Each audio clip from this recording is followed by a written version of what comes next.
Independentemente de qual seja a sua religião, é inegável o impacto gigantesco do cristianismo na história da humanidade. Hoje são mais de 2 bilhões de cristãos no planeta, quase um terço da população mundial, e para qualquer lugar que você olhe, você vê sinais claros dessa presença, numa cruz na parede, numa bíblia na mesa, uma paróquia na esquina, uma catedral no centro da cidade, um nome de rua, um panfleto, uma pintura, uma música, uma estátua, uma série de TV, um vídeo no YouTube, enfim, tudo isso de alguma forma remete à figura central do cristianismo, que é o Cristo, Jesus de Nazaré. Ou pelo menos é o que dizem. Porque se por um lado as evidências históricas da existência do cristianismo são de fato infinitas, por outro lado as evidências históricas da existência do seu fundador, Jesus, já são bem mais limitadas. Mas elas existem. E nesse vídeo então a gente vai dar uma olhada nessas evidências e analisar o quão sólidas elas são para sustentar a afirmação de que Jesus de Nazaré, o personagem histórico, realmente existiu. Para isso, primeiro a gente vai examinar as evidências arqueológicas diretamente ligadas a Jesus, depois as evidências textuais divididas em fontes greco-romanas, judaicas e cristãs,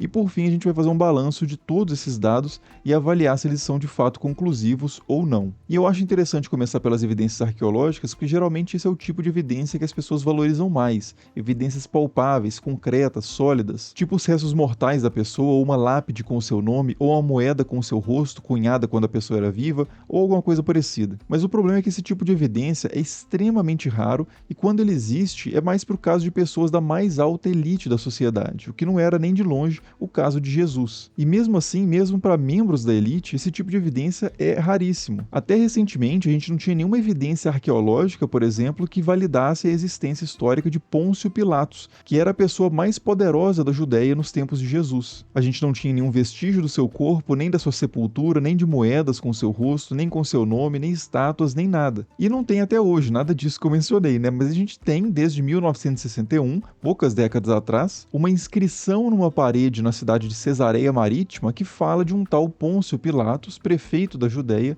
que dedicou a construção, da qual faz parte aquela parede, a um tal Tibério. E como a gente já tinha evidências textuais de que de fato houve um prefeito da Judéia chamado Pôncio Pilatos durante o governo de um imperador chamado Tibério, fica fácil entender essa inscrição e considerar que ela realmente é uma evidência sólida, concreta, da existência desse personagem histórico. Mas é só isso, Essa é a única evidência arqueológica realmente ligada diretamente a Pilatos. E de novo, a gente está falando aqui da autoridade máxima da província da Judéia, quando Jesus supostamente teria existido. Agora imagine então o que seria razoável esperar em termos de evidências arqueológicas sobre um camponês de Nazaré do interior mais remoto dessa província, da província da Judéia. Então, sobre evidências arqueológicas diretamente ligadas a Jesus, realmente a gente não tem nada. Assim como a gente não tem nenhuma evidência arqueológica ligada diretamente a praticamente nenhum dos seus contemporâneos e conterrâneos, incluindo aí pessoas muito mais ricas e politicamente influentes do que ele. Por isso a gente vai focar ao longo desse vídeo mais nas fontes escritas mesmo. Aliás, na verdade, antes de ir para as fontes escritas, tem sim uma evidência arqueológica que é o que chega mais perto de ser algo sólido e concreto a respeito de Jesus, que de vez em quando aparece nas discussões sobre a existência histórica desse personagem, que é essa caixa aí que vocês estão vendo. Esse objeto aí é um ossuário, que é um recipiente de ossos típico dos sepultamentos judaicos do primeiro século. Ele foi encontrado em 2002 e o que torna ele especial entre os vários outros ossuários que a gente tem nesse contexto é uma inscrição em aramaico que aparece em um dos lados dele, que diz o seguinte: Yaakov bar Yosef Akui de Yeshua, ou seja, esse seria o ossuário de Tiago, filho de José, irmão de Jesus. Como esse ossuário foi de fato datado do primeiro século depois de Cristo, e ele traz esses 3 nomes associados, Tiago, José e Jesus, muitas pessoas logo começaram a suspeitar que ele poderia ser o ossuário de Tiago, chamado de Tiago o Justo, que é um personagem que aparece na Bíblia como sendo irmão de Jesus e filho de José. Consequentemente, a gente teria aí uma evidência concreta da existência de um irmão de Jesus, o que indiretamente seria uma evidência da existência do próprio Jesus. E isso de fato não é impossível, mas também não é muito certo, porque há uma série de detalhes que a gente tem que considerar aí nessa história. O primeiro detalhe é que esses 3 nomes, Tiago, José e Jesus, estão entre os nomes masculinos mais comuns daquele contexto.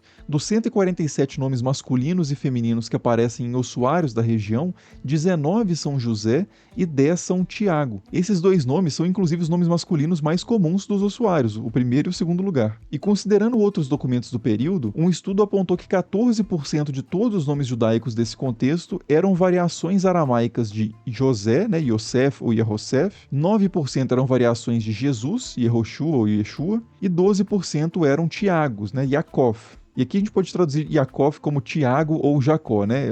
A origem do nome é a mesma, como eu já expliquei num vídeo aqui no canal. E considerando esses números, o historiador André Lemaire, que foi o responsável por esse estudo, chegou à conclusão de que nesse período de dominação romana na Judéia, no qual teria vivido Jesus, poderiam ter existido cerca de 20 homens chamados Tiago, que eram filhos de algum José e irmãos de algum Jesus. E ainda há um segundo detalhe sobre essa evidência arqueológica, né, o ossuário de Tiago, que é o seguinte: apesar do ossuário ser datado com muita segurança como sendo um objeto realmente do século I, e isso por várias formas de datação, inclusive de datação química, a inscrição que aparece no ossuário pode não ser original. Inclusive, durante um tempo, o colecionador, que é o dono desse objeto, chegou a ter 44 processos de falsificação no seu nome, incluindo um processo por causa do ossuário de Tiago. Quando esse objeto foi submetido pela primeira vez a uma junta de especialistas, eles inclusive chegaram à conclusão de que a inscrição era falsa, mas recentemente um novo exame deu um parecer favorável à autenticidade da inscrição. Mas seja como for, mesmo que a inscrição seja autêntica e essa segunda junta de especialistas tenha mais razão que a primeira junta de especialistas, ainda assim não dá para saber se esses Tiago, José e Jesus que aparecem na inscrição são exatamente os Tiago, José e Jesus que a gente está procurando. E esse é só um exemplo de quão inconclusivas e precárias podem ser as evidências arqueológicas, por mais sólidas e palpáveis que elas sejam. No final das contas, o que manda não é tanto o objeto em si, mas a interpretação desse objeto. E essa interpretação depende de muitas outras informações, como as informações que a gente encontra em outros tipos de fonte que são extremamente importantes para a história, que são as fontes escritas. E é para elas, então, que a gente vai agora. As fontes mais antigas, mais informativas e mais numerosas que a gente tem sobre Jesus são as fontes escritas por cristãos.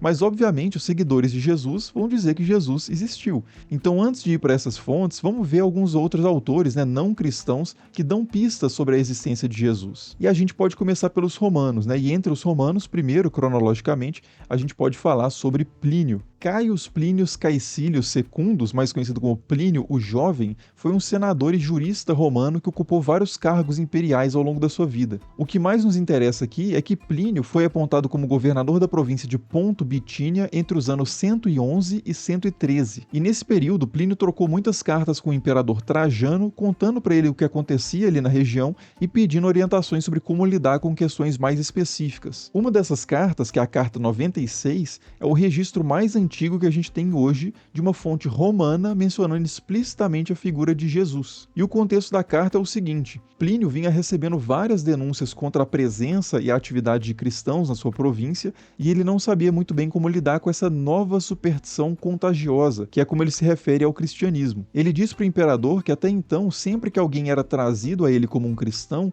ele forçava a pessoa a invocar os deuses romanos, a adorar imagens do imperador e de outros deuses, e a fazer oferendas a esses deuses e a insultar Cristo. Se a pessoa estivesse disposta a fazer isso, ela era liberada, e se não, ela era punida. Além disso, ele registra também que os cristãos sempre diziam que não tinham cometido nenhum crime para estar sendo levados a julgamento, e que as suas atividades eram simplesmente realizar encontros periódicos nos quais eles cantavam hinos a Cristo, quase como se fosse um deus. E é basicamente isso que o Plínio diz então na sua carta, E Trajano, o imperador, responde à carta dizendo que não tinha diretrizes muito específicas sobre essa questão, mas ele aconselha Plínio a não buscar ativamente os cristãos, nem a aceitar denúncias anônimas. Mas, caso alguém levasse um cristão até ele para julgamento, simplesmente por ser cristão, esse acusado deveria ser forçado a se retratar, adorando os deuses romanos, ou então ele seria punido. E a gente pode tirar várias informações interessantes, então, a partir dessas cartas. Primeiro, fica evidente que o cristianismo já era um fenômeno bastante desenvolvido no início ali do segundo século, a ponto de ter chegado na Ásia Menor, onde era a província de Ponto Bitínia, e a ponto de estar causando um grande impacto também, grande o suficiente para motivar um governador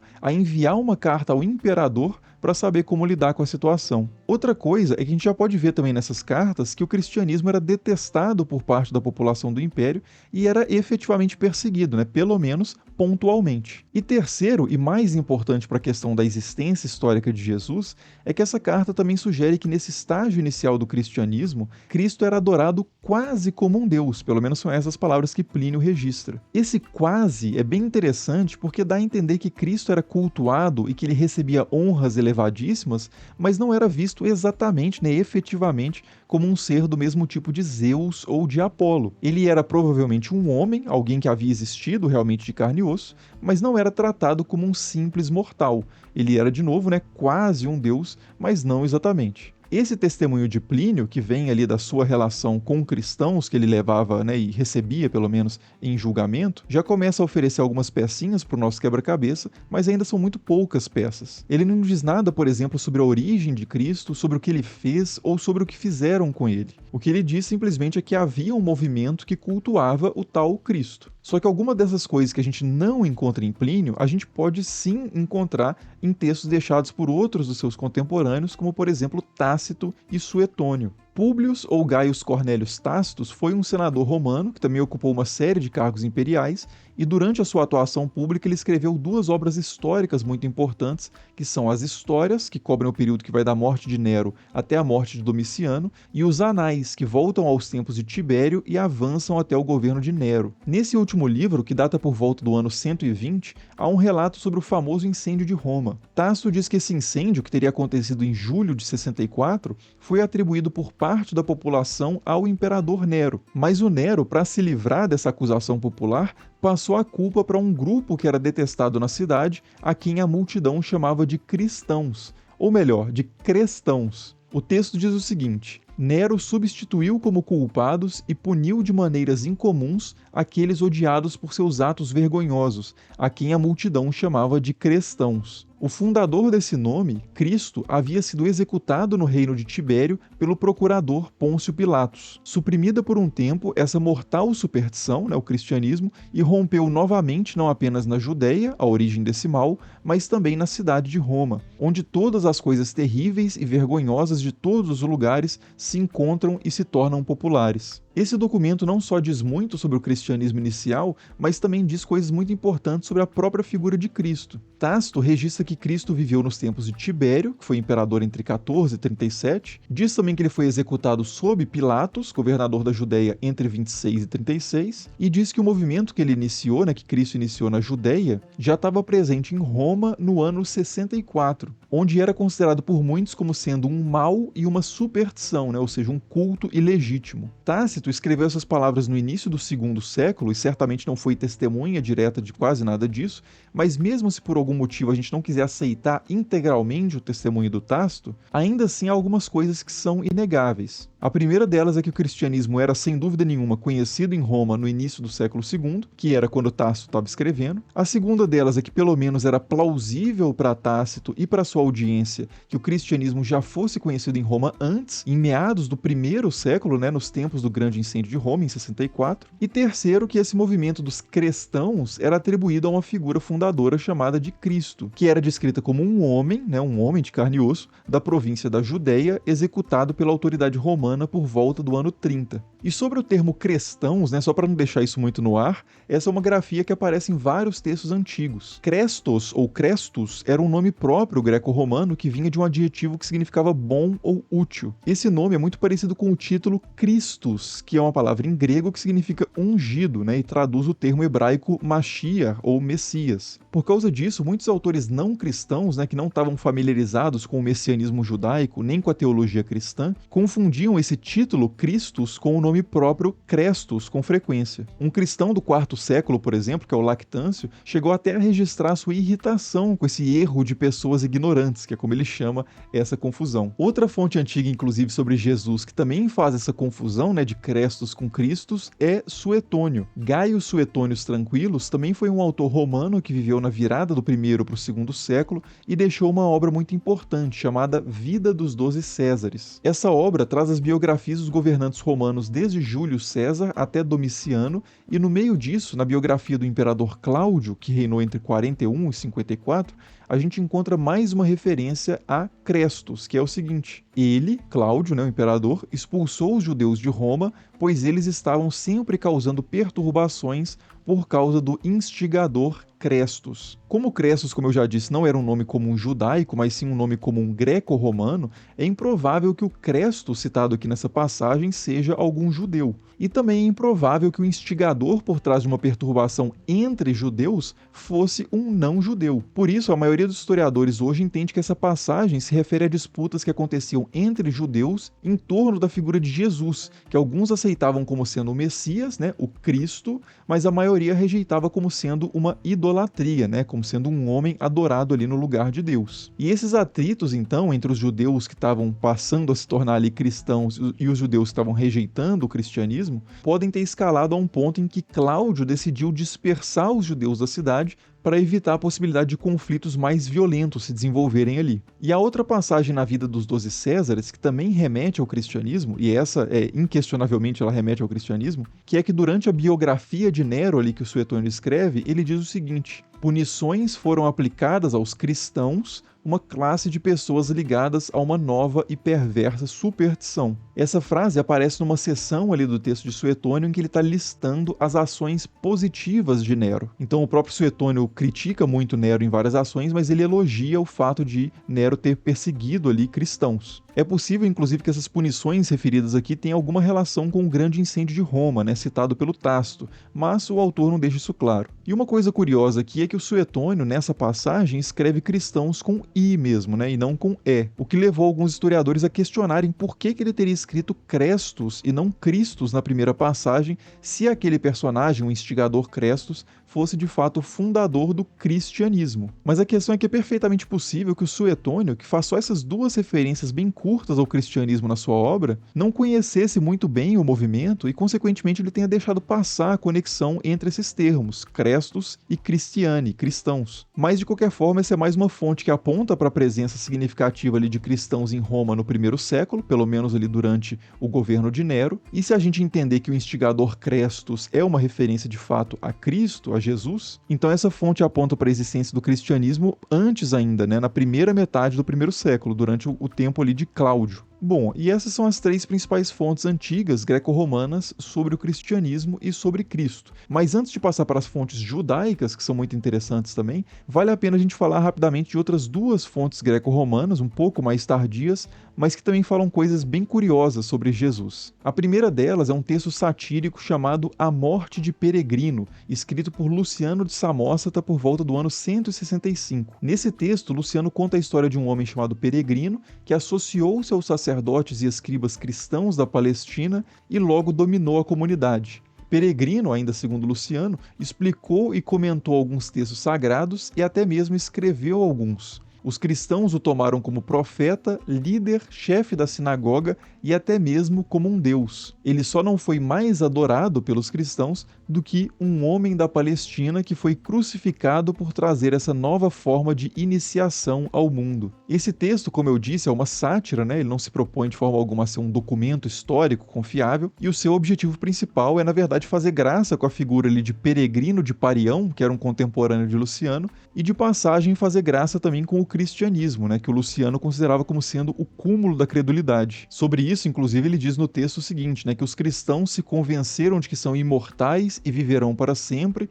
que eles desprezam a morte e se entregam a ela de boa vontade, e que eles adoram aquele sofista crucificado que os ensinou a negar os deuses gregos. E tudo isso os cristãos seriam aceitos somente pela fé, sem qualquer evidência. Então, ainda segundo Luciano, se uma pessoa fraudulenta e astuta que sabe tirar vantagem da situação vem entre eles, entre os cristãos, essa pessoa pode ficar rica em pouco tempo enquanto ri dessas pessoas tolas. E, de novo, né, esse é um texto ficcional, mas é um texto ficcional que está comentando algo ali da realidade do segundo século e, portanto, né, independentemente dos méritos ou deméritos da opinião de Luciano sobre o cristianismo, o fato é que esse texto serve como mais um testemunho da tradição de que o cristianismo teria surgido a partir dos ensinamentos de alguém, de um homem de carne e osso, que foi crucificado. E é um testemunho também de que os seguidores desse homem, né, os cristãos, também vinham sendo executados nos tempos de Luciano por causa das suas crenças e do seu modo de vida. Bom, e por último, né, para encerrar as fontes principais greco-romanas sobre Jesus, a gente tem uma fonte um pouco posterior à vida de Peregrino, que é um tratado chamado de Verdadeira Doutrina, escrito por Celso, que foi um médico e filósofo neoplatônico. Essa obra também é contrária ao cristianismo, mas é bem diferente do texto do Luciano. Ele não se propõe a ser uma sátira, mas sim uma acusação mesmo contra as bases do cristianismo, como, por exemplo, a sua antiguidade, a sua legitimidade, a sua moralidade e a sua autenticidade. E é nesse contexto de acusações, então, que o Celso vai dizer uma série de coisas sobre Jesus que seriam prejudiciais ali ao cristianismo. Ele diz, por exemplo, que Jesus era filho de uma camponesa pobre, o que seria um demérito ali na visão de Celso sobre o fundador do cristianismo. Ele diz também que essa camponesa pobre engravidou de Jesus num adultério com um soldado romano chamado Pantera, e diz que para ocultar isso, Jesus teria inventado a história de que ele nasceu de uma virgem, Pártenos, em grego, uma palavra que lembra aí Pantera. Além disso, Celso diz que os milagres que Jesus teria feito, na verdade, foram feitiçaria aprendida no Egito, e que como Jesus tinha muito orgulho desses poderes que ele aprendeu no Egito, ele deu a si mesmo o título de Deus. Por mais que essa fonte tenha um viés, assim, claramente anticristão, né, é interessante perceber que em nenhum momento Celso levanta a possibilidade de Jesus não ter existido. O que ele faz, na verdade, é oferecer outras explicações para as alegações positivas dos cristãos. Então, por exemplo, ele diz que Jesus tinha poder sim, mas era feitiçaria egípcia. Ele diz que havia sim o boato de que Jesus nasceu de uma virgem, mas isso era para abafar o adultério da sua mãe. E ele também diz que as pessoas consideravam sim que Jesus era Deus, mas isso era um boato delirante, na verdade, e um boato orgulhoso que o próprio Jesus teria criado. Ou seja, apesar de virar o cristianismo de ponta cabeça, o Celso parece não duvidar em hora nenhuma de que as tradições sobre Jesus tinham algum lastro em uma pessoa real, histórica, né, de carne e osso. Bom, e essas então são 5 fontes importantes greco-romanas sobre Jesus e sobre o cristianismo antigo. Mas como eu já antecipei, essas não são as únicas fontes não cristãs que a gente tem para avaliar a questão da historicidade de Jesus. Há também fontes judaicas bem interessantes que a gente pode e deve considerar a partir de agora. A primeira dessas fontes talvez seja a principal fonte não cristã sobre esse tema, né, da existência histórica de Jesus, que é o historiador judeu Flávio Josefo. Josefo, na verdade, nasceu Yosef ben Matitiyahu e chegou a liderar forças judaicas contra os romanos na Galileia no contexto das guerras romano-judaicas. Mas depois de se render e ser preso pelos seus adversários, o Yosef passou a colaborar com eles e adotou o nome romano Flávios Iosefos. Nessa fase, ele aceitou o patronato, né, o patrocínio da família imperial e começou a escrever uma obra histórica sobre a guerra da qual ele tinha acabado de participar, que foi publicada como A Guerra dos Judeus, isso por volta do ano 75. Depois disso, ele chegou a escrever uma segunda obra muito importante, chamada de Antiguidades Judaicas, que conta a história do povo judeu desde Adão e Eva até a revolta contra Roma. E é nessa última obra, né, na Antiguidades Judaicas, publicada por volta do ano 94, que ele faz 2 referências bem importantes a respeito de Jesus. E vale a pena começar, na verdade, pela segunda referência, que é feita no livro 20 das Antiguidades, que é mais curta e menos controversa que a primeira. Então a gente já mata mais rapidamente essa segunda referência. O que essa segunda referência diz é que um sumo sacerdote, durante uma lacuna do período de administração romana na província da Judéia, isso ali na década de 60, reuniu o sinédrio dos juízes e trouxe diante dele o irmão de Jesus, chamado Cristo, cujo nome era Tiago e alguns outros. Após os acusar de transgressores da lei, ele, esse sumo sacerdote, os entregou para serem apedrejados. Essa passagem, então, dá evidências sobre um homem da Judéia chamado Jesus, que era chamado de Cristo, e que tinha um irmão chamado Tiago, que foi apedrejado na década de 60. E a gente tem uma fonte independente do segundo século, que é o cronista Egésipo, que também diz que Tiago, o irmão de Jesus, que aparece ali no Novo Testamento, foi apedrejado nesse período, na década de 60. Então é bem provável mesmo que esse personagem histórico citado por Josefo, né, Jesus chamado Cristo, irmão de Tiago, seja o mesmo Jesus lá do Novo Testamento, né, o Jesus cultuado pelos cristãos e não um Jesus genérico. E bom, essa é a segunda referência então que o Josefo faz a Jesus, né, que é bem curtinha mesmo, mas tem uma referência anterior a essa que o Josefo faz nas Antiguidades Judaicas, que é muito mais forte, né, muito mais detalhada do que essa, tão forte, tão detalhada inclusive, que é considerada como sendo bastante suspeita. Essa primeira referência aparece no livro 18 do Antiguidades Judaicas e é conhecida no debate aí sobre essa questão da existência de Jesus como o Testimonium Flavianum, né, o testemunho de Flávio Josefo. E ela é tão importante mesmo que vale a pena citar a passagem aqui na íntegra. O que o Joséfo diz é o seguinte: nessa época viveu Jesus, um homem sábio, se é de fato correto chamá-lo de homem, pois ele realizava feitos surpreendentes e era um mestre para as pessoas que aceitavam a verdade com prazer. Ele conquistou muitos judeus e muitos gregos, ele era o Messias. Pilatos, quando o ouviu ser acusado pelos líderes entre nós, o condenou à cruz, mas aqueles que o tinham amado inicialmente não deixaram de amá-lo, pois no terceiro dia ele apareceu a eles novamente vivo, porque os profetas divinos tinham profetizado essa e inúmeras outras coisas sobre ele. Até hoje, a tribo de cristãos, chamadas pelo seu nome, não desapareceu. Se a gente fosse aceitar integralmente a autenticidade desse documento, a gente teria aí um judeu do primeiro século, nascido e criado na Judéia, testemunhando que Jesus existiu, que ele foi um homem, que ele foi reconhecido como fazedor de milagres e como sendo o Messias. E mais ainda, que Jesus teria sido denunciado por lideranças judaicas e executado por crucificação pelas autoridades romanas. E que depois disso ele teria sido visto ressuscitado e teria deixado um grande número de seguidores judeus e não judeus, o que bate muito, com o Novo Testamento. O problema é que esse testemunho bate tanto com o Novo Testamento, com os escritos cristãos, que parece ser, de fato, um escrito cristão, pelo menos em algumas partes. Por exemplo, o texto diz que Jesus era o Messias. Ele não diz que diziam que Jesus era o Messias, mas que ele era mesmo o Messias. E uma afirmação desse tipo só faria sentido se Joséfo tivesse aderido ao cristianismo,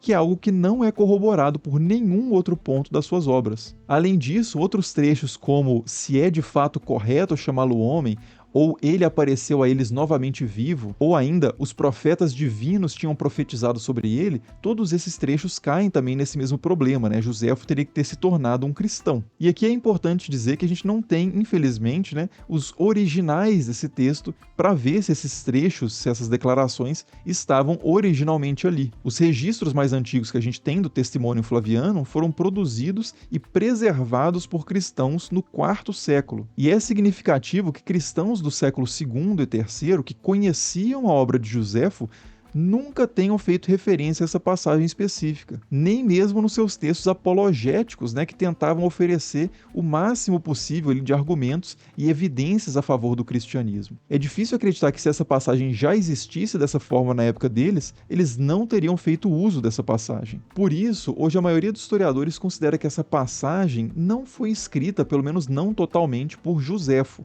mas sim por escribas cristãos durante o processo de cópia e reprodução do texto.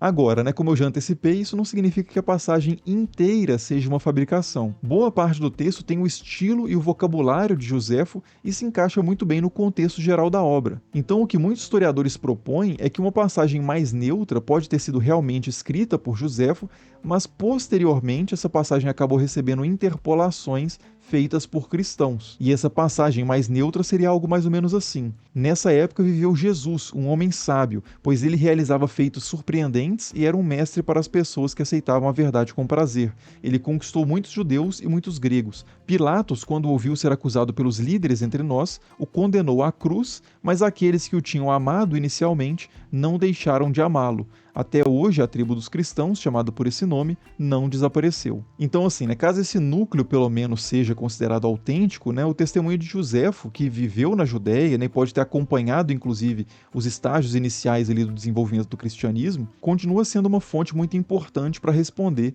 a essa questão da historicidade de Jesus, mesmo que a gente exclua dele aqueles trechos mais problemáticos. Bom, e além de Joséfo, a gente também tem outros textos de judeus antigos que falam sobre Jesus, mas todos eles têm o mesmo problema. Mas vamos ver o texto antes e depois a gente discute qual que é esse problema. Esses outros textos estão em dois documentos diferentes, que são o Talmud e o Toledot Yeshu. O Talmud é um conjunto de textos rabínicos que foram escritos e reunidos para preservar as tradições judaicas depois da destruição de Jerusalém e da dispersão dos judeus no contexto das guerras romano-judaicas. Entre esses textos, a gente tem algumas menções a um tal de Yeshu, que fazia coisas extraordinárias e acabou sendo executado. Só que essas menções não são nada positivas. Um trecho, por exemplo, diz assim: "Foi ensinado, na véspera da Páscoa, enforcaram Yeshu. Um arauto foi adiante dele por 40 dias, proclamando: Ele será apedrejado porque praticou magia e induziu Israel a se perder. Que qualquer um que saiba alguma coisa a seu favor, venha à frente e implore por ele. Mas nada foi encontrado a seu favor e eles o enforcaram na véspera da Páscoa. Outro documento, que é o Toledot Yeshu, também traz algumas declarações desse sentido, de que Jesus, ou Yeshu, foi um feiticeiro que violou as leis e os costumes judaicos e acabou sendo enforcado por causa disso. Ele também diz que Jesus nasceu de uma relação extraconjugal entre a sua mãe e um homem chamado Pantera, diz que ele se autoproclamou como sendo Messias, que ele fez muitos milagres usando indevidamente as letras do nome inefável de Deus e que os seus discípulos tentaram esconder o seu corpo para dizer que ele tinha subido aos céus. Tanto esse Toledot Yeshu quanto as passagens sobre Jesus no Talmud, obviamente fazem parte de um contexto de polêmicas ali entre judeus e cristãos na antiguidade. No caso do Toledot Yeshu, na verdade, a gente já está na Idade Média, A versão mais antiga que a gente tem desse texto é do século IX. O Talmud, com certeza, é bem anterior a isso, mas é difícil datar cada uma das suas partes com muita precisão, Essa é uma coleção de textos que foi ganhando a sua forma atual, principalmente entre o terceiro e o sexto século. De qualquer forma, ambas as fontes são muito tardias e, consequentemente, têm uma probabilidade muito pequena de registrar fielmente eventos do passado. Mas se é assim, por que eu estou trazendo essas fontes aqui? É que por mais tardias que essas fontes sejam, é possível que elas registrem, sim, algumas tradições realmente antigas sobre Jesus. O Toledot Yeshu, por exemplo, diz que Jesus era filho de um homem chamado Pantera, algo que Celso, como a gente viu no século II, também dizia. E o Talmud diz que Jesus aprendeu feitiçaria no Egito, que é outra coisa que a gente também encontra em Celso. Mas é muito improvável que essas fontes judaicas tenham se baseado diretamente no texto do médico romano, do Celso, porque há muitas divergências também entre eles. Celso, por exemplo, diz que a mãe de Jesus ganhava a vida fiando tecidos. Já o Talmud diz que ela era cabeleireira. Celso diz que Pantera, o pai de Jesus, era um soldado romano. O Toledot Yeshu já diz que Pantera era um judeu da tribo de Judá. Então, assim, é muito mais provável que tanto Celso quanto essas fontes judaicas tenham se baseado em tradições orais anticristãs bem antigas. E por mais enviesadas que essas fontes possam ser, elas pelo menos dão testemunho de que a oposição judaica ao cristianismo passava frequentemente por uma difamação da figura de Jesus, mas nunca pelo questionamento da sua existência histórica. Ao dizer que Jesus era uma pessoa má, por exemplo, elas dizem pelo menos que Jesus era uma pessoa. Bom, e aproveitando que a gente está falando de fontes enviesadas aqui, não dá para encerrar essa discussão sem considerar o principal conjunto de fontes existentes sobre Jesus, que é o Novo Testamento, as fontes que os próprios cristãos escreveram a favor da sua tradição, da sua crença. Muitas vezes, quando se pergunta sobre as fontes que existem para atestar a existência histórica de Jesus, a tendência é responder, como a gente começou o vídeo fazendo isso, com fontes que estão fora da Bíblia. Isso porque o objetivo da Bíblia, ou pelo menos do Novo Testamento, mais precisamente nesse caso, é promover o cristianismo e elevar ao máximo a importância de Jesus. Então, consequentemente, os textos do Novo Testamento não podem ser lidos como registros históricos neutros e imparciais, Eles têm um lado muito claro nessa história. Mas isso não significa que esses textos sejam inúteis para a pesquisa histórica. A verdade é que nenhuma fonte é totalmente neutra e imparcial, nem as que entraram na Bíblia, nem as que ficaram de fora dela. Todo e qualquer autor tem os seus próprios vieses. E diante disso, diante de um texto enviesado, o que os historiadores fazem não é jogar o texto fora, é realizar uma leitura crítica do texto, sem aceitar imediatamente tudo que ele fala, mas considerando a possibilidade ali de cada ponto do texto ser instrutivo ou não, comparado com outras evidências que a gente tem disponíveis. E é isso que os historiadores fazem ao ler o Novo Testamento, e é isso que eles fazem ao ler Joséfo, ao ler Tácito ou qualquer outra fonte. Então, assim, antes de fazer um balanço final sobre as evidências históricas de Jesus de Nazaré, vale a pena a gente dar pelo menos uma examinada rápida aqui em alguns textos cristãos. E a gente pode começar a fazer isso com as cartas de Paulo, que são os textos mais antigos que a gente tem sobre Jesus. Dos 27 livros do Novo Testamento, 13 são cartas atribuídas ao apóstolo Paulo. Dessas 13, a maioria dos historiadores considera que pelo menos 7 cartas certamente foram escritas por Paulo, 3 cartas talvez tenham sido escritas por ele e 3 cartas, muito provavelmente, não foram escritas por ele, São atribuições falsas. Então, para ficar no território mais firme aqui, eu vou me referir só ao que está nas 7 cartas mais aceitas como autênticas, que datam por volta ali da década de 50 do primeiro século. Nessas cartas, Paulo se refere a Jesus inquestionavelmente como tendo sido um homem de carne e osso, que nasceu de uma mulher, teve irmãos, fez discípulos em vida, foi levado a julgamento por judeus da província da Judéia,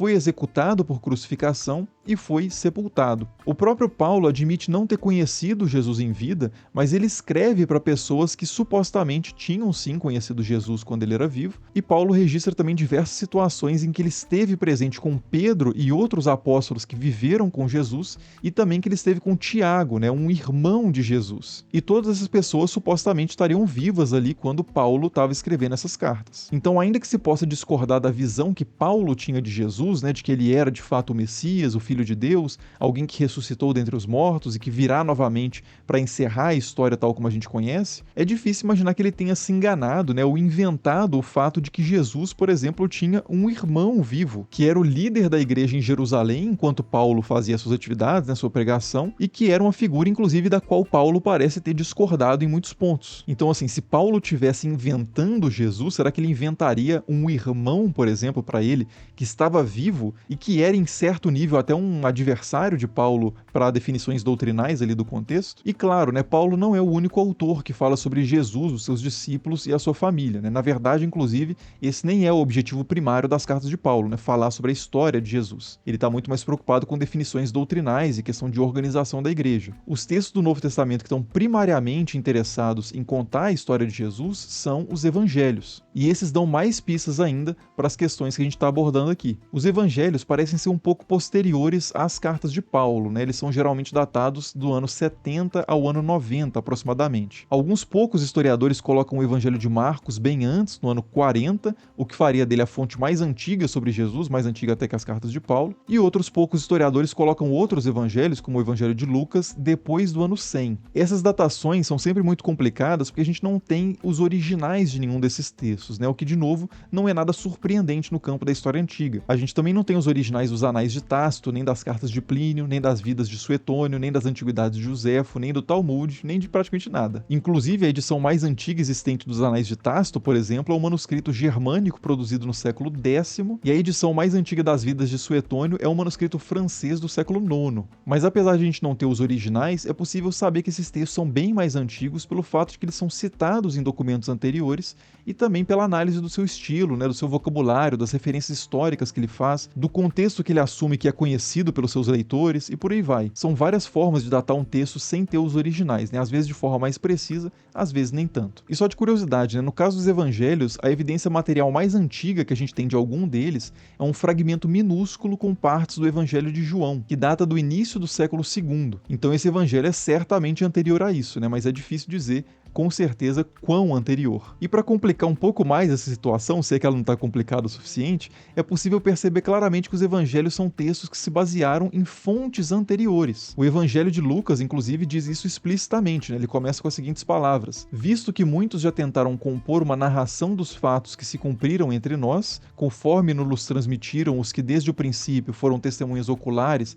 e ministros da palavra, a mim também pareceu conveniente, após a acurada investigação de tudo desde o princípio, escrever-te de modo ordenado, ilustre Teófilo, para que verifique a solidez dos ensinamentos que recebeste. Mas mais interessantes ainda que essas evidências explícitas a fontes anteriores aos evangelhos são as evidências implícitas. Para dar só um exemplo aqui, que eu acho que é um dos exemplos mais interessantes, no evangelho de Lucas, Jesus aparece criticando um grupo de judeus por eles darem o dízimo da hortelã, da arruda e de todas as hortaliças, mas deixarem de lado a justiça e o amor de Deus. E no evangelho de Mateus existe uma passagem muito parecida em que Jesus faz essa mesma crítica, mas aqui ele diz endro em vez de arruda, e diz misericórdia e fidelidade em vez de amor de Deus. Essas variações podem parecer meio irrelevantes à primeira vista, mas tem algo muito interessante por trás delas. É que as palavras endro e arruda e amor e misericórdia são praticamente idênticas e podem ser confundidas muito facilmente uma com a outra. Quer dizer, no português, obviamente, elas não parecem nada uma com a outra,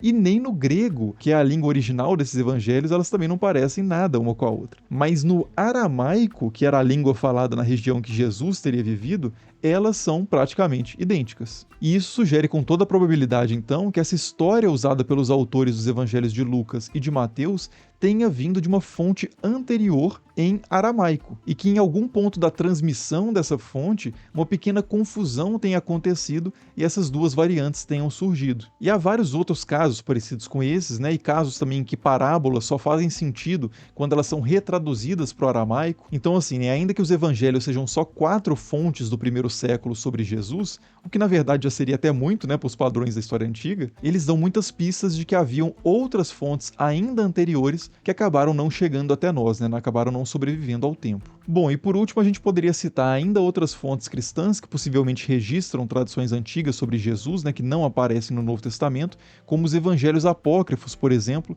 ou os autores cristãos que escreveram na virada do primeiro para o segundo século, como é o caso do Clemente Romano, do Inácio de Antioquia e do Pápias de Hierápolis. Mas aí a gente já começa a se distanciar um pouco mais dos tempos em que Jesus teria vivido, né? E se os argumentos a partir de Paulo e dos evangelistas não forem considerados convincentes o suficiente, os argumentos a partir dos autores cristãos posteriores a eles também não vão ser, né? Então acho que a gente já pode aqui encaminhar para a conclusão dessa história toda. E aí, então Jesus existiu ou não existiu? As evidências são suficientes? E aí a resposta é depende do que cada um considera suficiente, né? Comparando com o que é esperado no campo da história antiga, as evidências apresentadas aqui são mais do que suficiente para considerar que sim, é perfeitamente possível que um homem chamado Jesus, que viveu na Judéia, nos tempos de Pilatos, que fez discípulos e foi executado, tenha de fato existido. A maioria esmagadora dos historiadores, né, sejam ateus, judeus, cristãos, muçulmanos ou de qualquer crença ou descrença, acreditam na existência histórica de Jesus de Nazaré. Isso significa que está absolutamente provado, então, com 100% de certeza que Jesus existiu?